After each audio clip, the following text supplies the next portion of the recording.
Un programme d'affiliation, et notamment chez Competition Junction, ça fonctionne à peu près sur cette mécanique.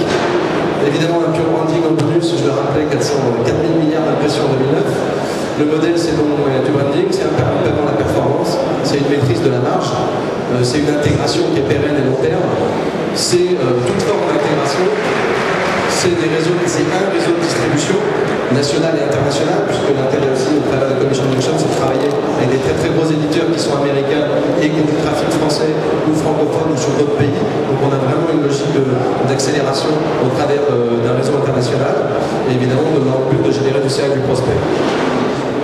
Et au travers de ça, c'est pas si simple, il y a énormément de travail, c'est énormément de proximité entre l'annonceur, son agence Slash et sa plateforme, parce que des grands annonceurs comme Bouygues Télécom travaillent avec une agence entre les deux, avec laquelle on travaille évidemment en relais.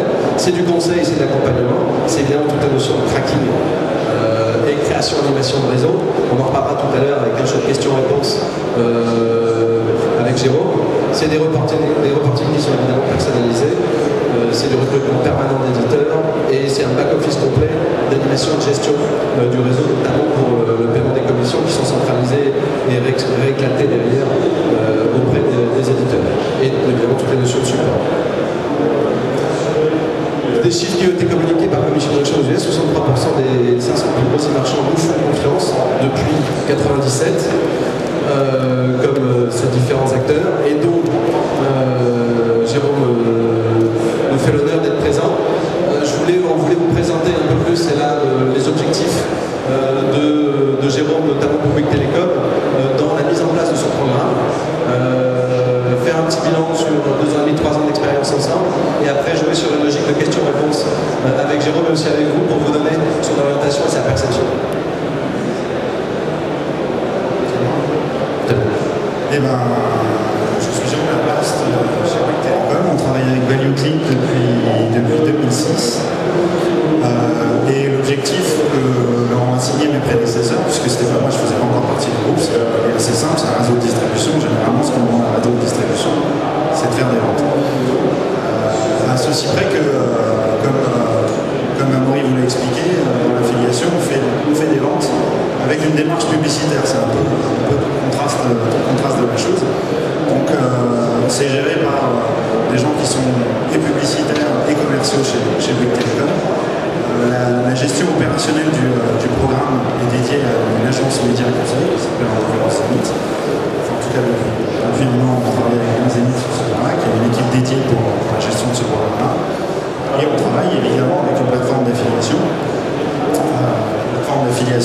Outre tout ce que vous en a décrit Amaury, pour nous, c'est d'abord le principe simple, c'est qu'il y a beaucoup d'affiliés derrière. Ces affiliés font des ventes, ils sont rémunérés à la vente, donc il faut savoir compter ces ventes et savoir les facturer quelque part. Du moins, que eux nous facturent pour qu'on puisse déclencher des règlements. Et c'est le premier job qu'accomplit Bruno, Competition Junction, dans Value Click. Mais quand on a dit ça, on oublie un peu l'essentiel, c'est heureusement pas qu'une usine de facturation, sinon ça va aujourd'hui. Il y a surtout une grosse part d'animation et de développement de ce levier-là. Ça commence par recruter des affiliés. On verra tout à l'heure, mais aujourd'hui, on a près d'un millier de sites affiliés en catalogue. Et quand je dis des sites affiliés, ça peut être des régies, des réseaux, ou un peu tout ce qui se fait. On va dire que c'est le deuxième web en dehors de l'e-pub et des moteurs de recherche, peut-être sans Nielsen et des moteurs de recherche. Et en gros, voilà, je vais revenir à l'essentiel pour vous dire que depuis 2006, le programme d'affiliation est lancé, et dès 2007, il a généré plus de 10% des ventes en attribuant l'affiliation sur la totalité de ce qu'on fait en ligne. Les ventes qui progressent au rythme d'un gros opérateur, donc c'est un peu plus rapide que le e-commerce en général. On a plutôt des chiffres de progression de l'ordre de 30 à 40% de volume en plus d'une année sur l'autre. Et dans ce rythme-là, l'affiliation, le programme d'affiliation reste à ce niveau de performance, c'est-à-dire qu'il est dans la moyenne du marché, entre 10 et 15% des ventes attribuées au dernier clic dédupliqué à l'application. Donc voilà ce que ça veut dire. Et aujourd'hui, on peut se dire que Bouygues Télécom était un peu un précurseur chez les opérateurs en 2006, en lançant son programme d'affiliation. Aujourd'hui, c'est devenu un standard marché. Et tout le monde est présent, voire très présent aussi sur ce levier-là. Parce que un des leviers les plus intéressants en termes de l'acquisition et de vente. Et je dirais que je passerai assez rapidement à la session questions-réponses. Amaury a bien voulu faire les premières questions pour vous. À vous de faire les suivantes. Voilà les premières questions. Je vous propose qu'on commente. Cher Jérôme, avez-vous un plan d'animation commerciale pour un levier affiliation? Tout dépend. Je dirais que le levier affiliation pour nous, c'est un réseau de distribution comme un autre. Ce qu'il y a, c'est que les réseaux de distribution chez un gros opérateur, il y en a beaucoup, ils sont d'abord physiques. Vous avez 600 boutiques à la marque. On appelle ça le réseau Petit Club Télécom, c'est déjà un réseau de distribution. Vous en avez un deuxième qui est constitué par la télévente, toutes les ventes qu'on peut faire par téléphone. Ça représente aujourd'hui 3000 conseillers de clientèle. Ça, c'est pour le réseau physique de vente à la marque. Ensuite, on est présent aussi chez bon nombre de distributeurs physiques. Physique pas d'ailleurs, mais d'abord physique. Vous connaissez certainement The Phone House, Carrefour et d'autres. Voilà un troisième réseau de distribution qu'on appelle chez nous la distribution concurrentielle. Que ce soit la distribution, grande distribution ou distribution spécialisée. Et il y a un dernier canal d'acquisition. Enfin, quand je dis dernier, c'est parce que c'est le dernier à avoir collé, à être arrivé sur le marché, mais aujourd'hui c'est pas le dernier en termes de résultats. C'est tout ce qui est canal de vente online. Et au sein du canal de vente online, qui fait l'objet d'un plan d'animation commerciale spécifique, vous retrouvez le levier de l'affiliation. Et un des différents leviers, avec le search, avec Google, etc. Et qui donc a un plan d'animation commerciale, tout du moins spécifique, je dirais surtout adapté du plan global, parce que le but étant évidemment de coordonner l'ensemble de ces actions. En gros, quand vous avez une communication sur B-Box, par exemple, la box de Bouygues Télécom, que ce soit en télé ou en affichage ou dans nos boutiques, c'est généralement ce qu'on met aussi en avant sur nos espaces commerciaux en ligne et par extension chez nos distributeurs commerciaux spécifiques. Je parle du réseau d'affiliation. À noter sur l'exemple et la bonne utilisation des affiliés, c'est que Bouygues Télécom réunit à chaque fois qu'il y a une grosse modification d'offre, vient et la présente spécifiquement à l'ensemble des éditeurs qui opèrent sur le programme, de manière à les sensibiliser, leur expliquer, leur faire comprendre les évolutions de l'offre, de manière à ce que, puisque c'est eux qui vont les vendre après au travers de leur audience, d'avoir la meilleure connaissance, comme une animation d'un réseau traditionnel. Et c'est très apprécié par les éditeurs, parce qu'en plus c'est des moments d'échange importants entre la marque et les boutiques. Et clairement, c'est avec un véritable plan d'animation commerciale. On voit l'exemple des ventes flash, des opérations commerciales avec un discount intéressant sur un temps limité, qui génère un peu de stress, mais de vente. Et c'est comme ça que vous arrivez à générer des volumes supplémentaires, des coûts d'acquisition assez sympathiques. C'est le premier facteur clé de succès, je pense, de l'affiliation. C'est non seulement la capacité à générer des ventes à un bon prix, mais surtout quand vous avez un budget supplémentaire où vous avez besoin à un moment donné d'accélérer en termes de vente, il suffit de marcher un petit peu et vous avez assez rapidement la possibilité d'avoir des ventes incrémentales à un coût correct. Deuxième question, comment gérer les différentes typologies d'éditeurs?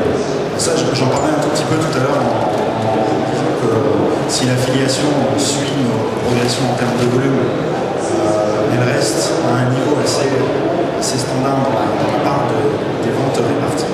Je trouve que c'est un mauvais révélateur de toute la modernité, de toute l'astuce finalement mise en œuvre par les affiliés qui sont les éditeurs ou les plateformes d'affiliation ou ceux qui s'organisent en réseau. Parce que quand on regarde, quand on jette un coup d'œil dans le rétroviseur, les affiliés qu'on avait en 2006 ne sont plus vraiment les mêmes qu'en 2007, 2008, 2009 et 2010. À chaque fois, on trouve une nouvelle façon de commercier les choses. En 2007, on vous aurait surtout parlé des site builders. Aujourd'hui, on va vous parler du mobile, de la façon d'aller faire des ventes en Facebook, etc.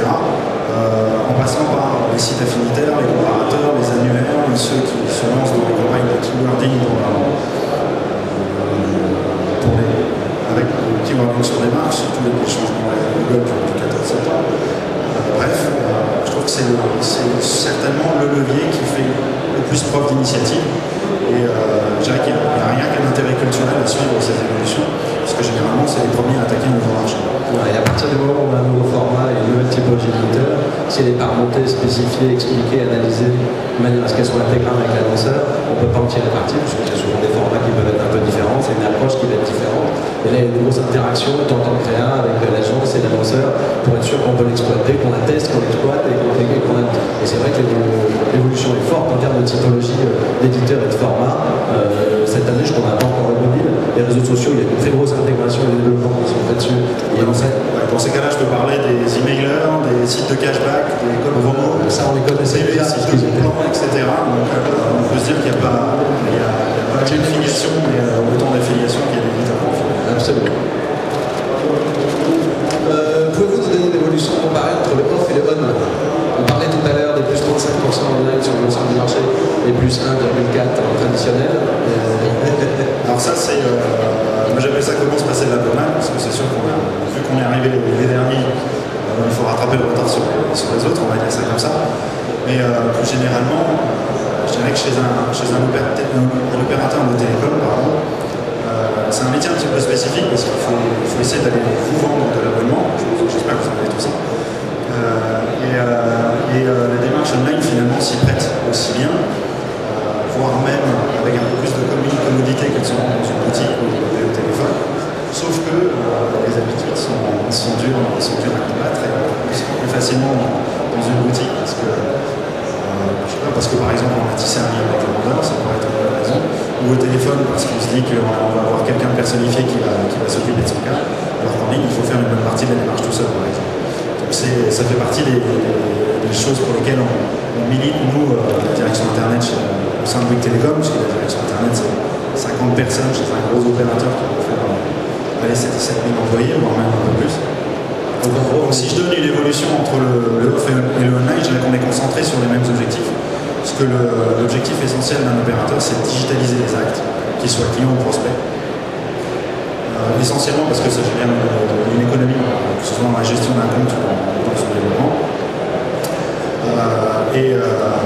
Donc je peux difficilement donner les chiffres. Ce qui me va bien, c'est que en fait, quand on génère du trafic sur un espace e-commerce ou au moins sur un site internet, généralement ça développe les ventes en ligne, mais le bonheur ne vient jamais tout seul, ça développe aussi le trafic dans les points de vente physiques, le trafic physique. Et pour ça, je rappellerai là un chiffre que nous a sorti nos études, c'est aussi un service qui sont des études marketing chez Bouygues Télécom, qui doit peser autant que la direction internet d'ailleurs, qui nous dit que le premier point de contact à la marque, tout moyen de contact confondu, c'est pas une boutique, c'est pas la télévision, c'est même pas le search, ça pourrait être Google. Le search est passé numéro 2, mais le premier c'est bien le site internet. Donc pour ceux qui veulent se lancer sur le e-commerce, allez-y, uniquement pour générer des ventes, si toutefois vous avez un réseau physique.